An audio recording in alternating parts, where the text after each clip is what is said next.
Good day, everyone. Lecturers. My name is Tsarelo Mulele. I'm a student at Stadio doing my PGCE. And my specialization subjects are natural science and geography.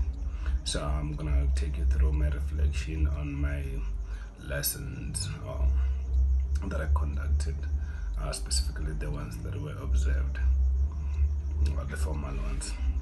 So, the first thing that I'm gonna start with is the success stories and the reason behind it. So, what I observed was that during natural science practical activities, like learners were engaging a lot, and I was able to engage with them. I was able to make them understand the concept a little bit better compared to the theoretical concept that you try to teach. Because we with this term, we last term, which was and third term, what we were doing basically was a lot of practical work, and the practicals learners tend to learners they enjoy practicals, and the fact that the lessons with practical, especially in natural science, the learners are interacting with each other. We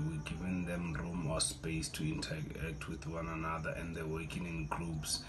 And what I had done was I made sure that I don't want to say the smarter kids in class, but the one who are comprehending content faster than the others.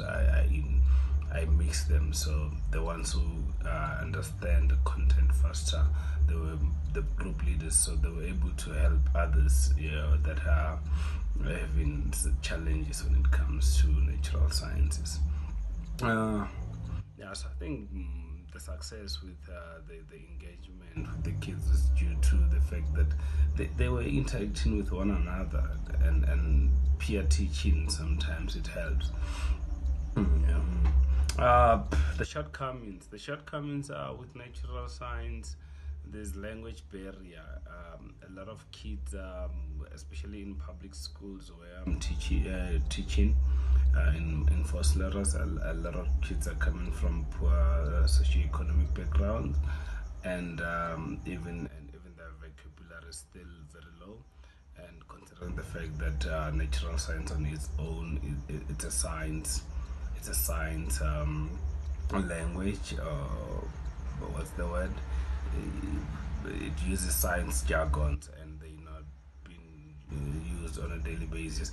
Like when you use words like parallel, kids don't really are not really familiar with such terms on a daily basis. So that was a tricky part, and explaining it was a challenge theoretically. But once we started plugging in the electric circuits together, and kids were able to see that this is a series circuit, this is a parallel circuit, with practicals in natural science that dealt with series and resistors in series and parallel. So kids were able to understand once we demonstrated. So that just the challenges was just language barrier, I could say that. Yeah, the next yep. Sorry for that. I was just checking my highlighted points. I know you're saying that we shouldn't read. As you can tell, I'm definitely not reading.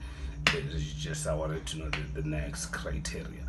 And the next criteria of the video, it's improvement for the future. So what I noted was that kids they need to see a lot. They need to practicals that I did within natural science. The next time, what I'm gonna do is I'll make sure that I give the kids a video demonstration before we do the practical. The kids need to see other people doing the practicals, so that when they do it themselves, they have seen what or they're anticipating what is to happen in the experiment. And also, uh, with because we dealing with inclusive schools. The kids that are having problems with like visuals and stuff. So what I'm going to do the next time is I need to make sure that I sit on those with those kids and try to at least make sure that they familiarize themselves with the equipment even before the experiment. Yeah, sorry for that. Yeah.